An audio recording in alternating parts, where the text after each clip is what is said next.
প্ৰথমতে আমাৰ সকলো সাংবাদিক বন্ধুসকললৈ ধন্যবাদ জনাইছোঁ। আজি বিশেষভাৱে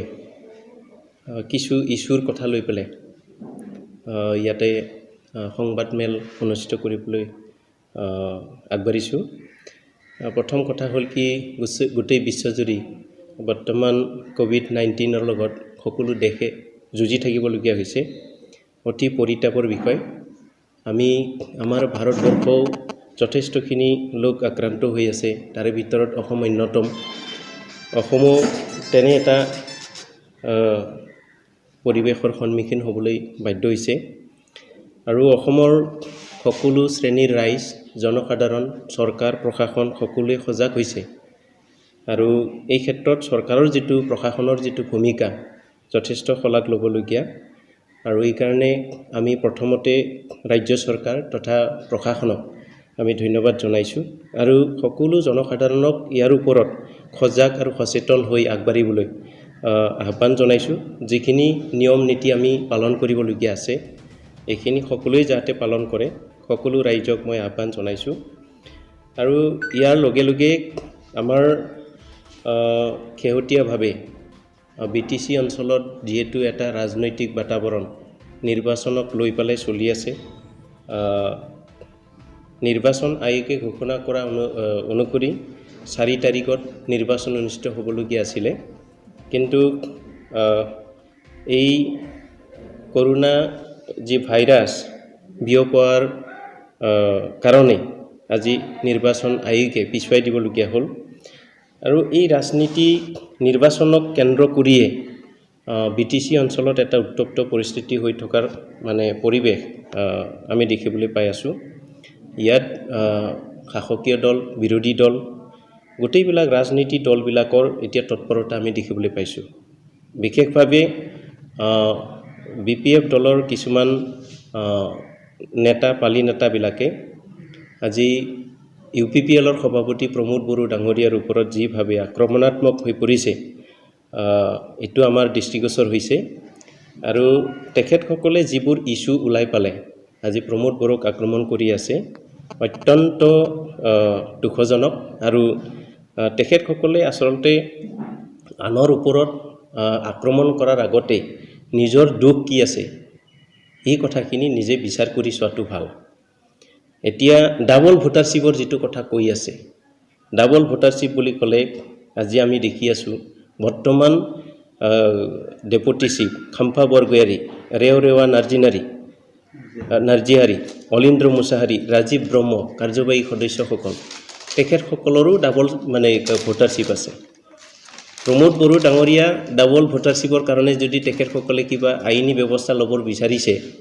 তেওঁলোকে আগতে তেওঁলোকৰ ওপৰত নিজৰ দলীয় সতীৰ্থ কৰ্মীবিলাকৰ ওপৰতে একশ্যনটো লৈ লওক। এই কথাখিনি তেওঁলোকে ভাবি চিন্তি চোৱাটো উচিত আছিল, কিন্তু তেওঁলোকে যদি আনক আক্ৰমণ কৰিয়েই যদি ভাল পায়, আমি ক'ব বিচাৰোঁ যে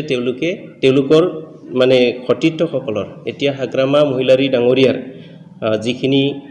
তেখেতৰ সংগীবিলাক আছে, তেখেতৰ যিবিলাক EM বিলাক আছে, তেখেতসকলৰ ওপৰতে তেওঁ প্ৰথম পদক্ষেপটো লৈ লওক আৰু তেতিয়া ৰাইজে সন্তুষ্ট হ'ব। কাৰণ কিয়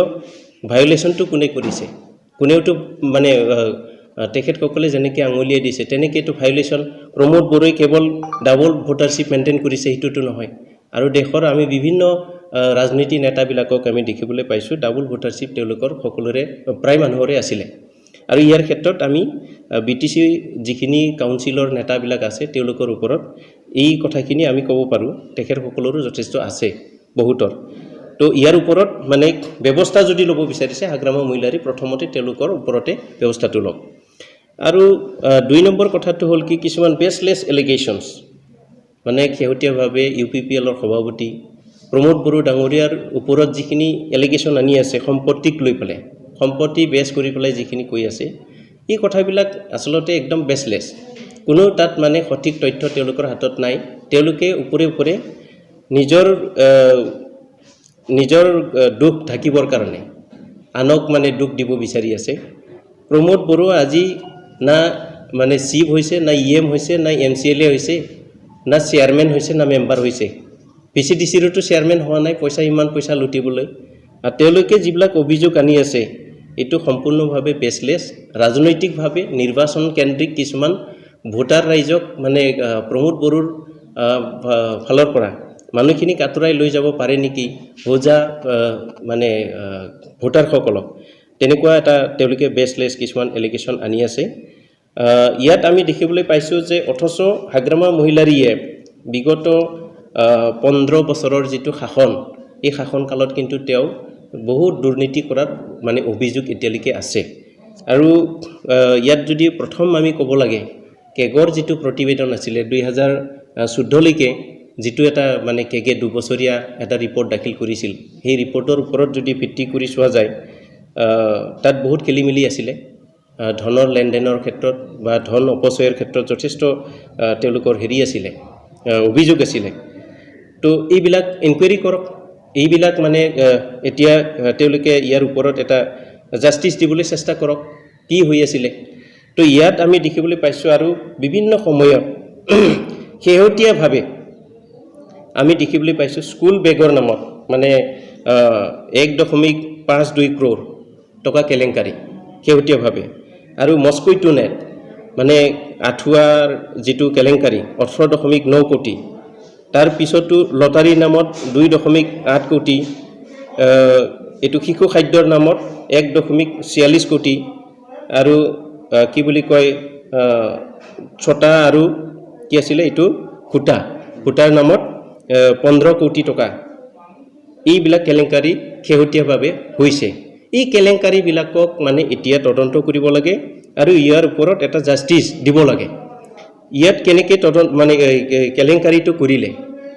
তেওঁলোকে যিখিনি তেওঁলোকৰ প্ৰশাসনৰ সময়ছোৱাত তেওঁলোকে যিখিনি এতিয়া প্ৰমোদ বড়োৰ কথাটো হ'ল কি প্ৰমোদ বড়ো আজিলৈকে কোনো তেনেকৈ মেম্বাৰ হোৱা নাই চেয়াৰমেন হোৱা নাই তেখেতৰ সম্পত্তি বহুত আছে আমি সেইটো নাজানো কেৱল এইখিনিয়ে জানো যে প্ৰমোদ বড়ো এজন জাতি সেৱা কৰিবৰ কাৰণে সমাজ সেৱা কৰিবৰ কাৰণে এটা দায়িত্ব দীঘলীয়া সময় লৈছিলে আৰু তেখেতে যিভাৱে কাম কৰি গৈছিল সকলোৱে দেখিছে সকলোৱে জানে প্ৰমোদ বড়ো বুলি কওঁতে ইয়াত মানে কোনোবা বিপিএফৰ নেতাই তেখেতৰ ওপৰত বিভিন্ন ধৰণৰ মানে অভিযোগ আনিব পাৰে আমি শেহতীয়াভাৱে দেখিছোঁ যে তেখেতৰ ওপৰত যিটো এলিগেশ্যন আনা হৈছে কিমান কোটি ক'লে 7 কোটি টকা মানে তেখেতৰ সম্পত্তি আছে আৰু তেখেতৰ যদি 7 কোটি সম্পত্তি আছে আমি নাজানো একমাত্ৰ এটা কথাই জানো যে তেখেতৰ ওপৰত যিখিনি এলিগেশ্যন আনা হৈছে এই যে হিচাপ যিটো তেওঁলোকে দেখুৱাই আছে সেইটো মানে কৰবাৰ পৰা কৰবাত আনি পেলাই এডিট কৰি দিয়া বুলি পেলাই আমি জানো গতিকে এইটো এটা বেছলেছ এটা এলিগেশ্যন তেখেতৰ ওপৰত যিটো আনিছে সেইটো বেছলেছ এলিগেশ্যন আৰু দেখা গৈছে তেওঁ যেহেতু ৰাজনীতিৰ ক্ষেত্ৰত কোনো পৰ্যায়ে হাত নাছিলে বা এনেকুৱা কিছুমান চৰকাৰী কাম চলা নাছিলে তেনে ক্ষেত্ৰত হাগ্ৰামা দেৱে তেওঁৰ সম্পত্তি থকা বুলি কি তথ্য প্ৰমাণ আছে নিজৰ সম্পত্তি আছেতো গতিকে অগাধ সম্পত্তি তেওঁ যিহেতু গঢ়ি ল'লে গতিকে তেওঁ ভয় কৰি আছে মুখটো কালিলৈ তেওঁ হেৰি কৰিব গতিকে এতিয়াই ইলেকশ্যনৰ আগতে তেওঁক মানে প্ৰমোদ বড়োক অপপ্ৰচাৰ চলাই পেলাই তেখেতক পাৱাৰত আহিব নিদিলে ভাল হ'ব সেইটো ভাবি আছে এতিয়া হাগ্ৰামা মহিলাৰী কিয় ভয় কৰি আছে আজিৰ তাৰিখত আমি প্ৰায় মানুহে জানে মইহে অলপ কমকৈ জানো